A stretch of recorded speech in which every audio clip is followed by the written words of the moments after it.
So in this video we're going to be making the 20th purse design, and this is what we're going to be using.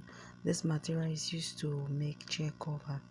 It's very thick and is durable as well. So I've made a bag from this previously, so I had some leftover. So this leftover is what I'm using now, and it's 10.5 inches by 10.5 inches, so like a square. So what I'm going to do is that I want to take a measurement of how I'm going to fix the side pocket, and the side pockets, I don't want it to be too lower. I want it to come up a bit. I place it on 3.5. I realized that it's too low. I reduced it to 2.5 inches.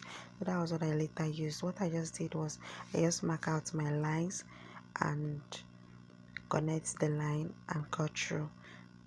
So after cutting through, the next thing is to fix my zipper and the lining that I used to make the zipper look neat, so that when you look at the bag as the user or as an end user or somebody trying to spread it, you do not see any wrong sewing, any rough sewing. So this is what I got. What I'm going to do now is just to cut through, and after cutting through, I get my zipper and cut exact measurement of the fabric, or a bit longer than, which you have to trim off later.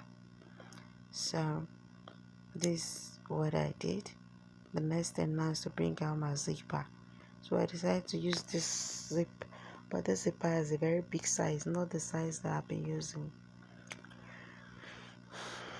I just feel like I should try and use it. So I fixed the zipper. The next thing is to fix my lining. As I've said earlier, we have been fixing zipper and lining.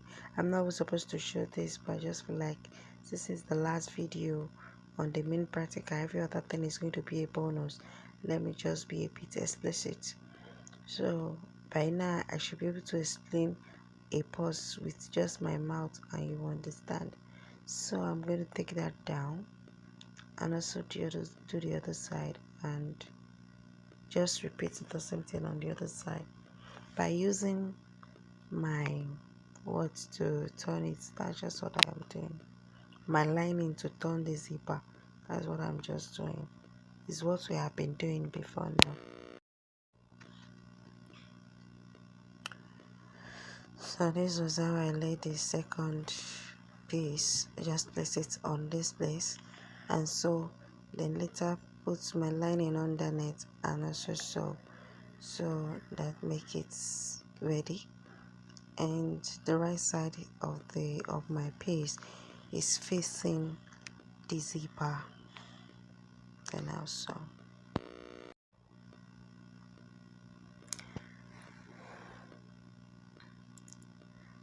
suggesting the next thing I'm going to do now is to put the lining under it with the right side facing up and place it on it, and I'll just sew like so. Make sure the right side is facing up, just placing on it and sew like so. So that's just it. We are done with it. You see what I mean by to hide all the rough edges. So I'm going to sew this side down so that it doesn't interfere with any other part that you don't want it to interfere with. So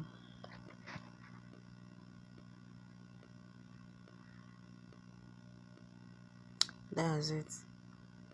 So I don't have my lining covered the whole side, because what I'm supposed to use for the upper part, I realized it was too short, so I have to use this one for both up and the lower part, which make it shorter. That it was not enough for the main piece lower part. So I'm going to get another material and add to the lining to cover that place up, just to make my work look decent and accurate, just like so.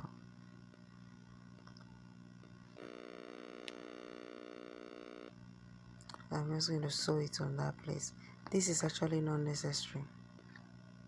So if you have your full lining, you don't need to go through that stress. So the next thing I'm going to do is to fix my zipper head.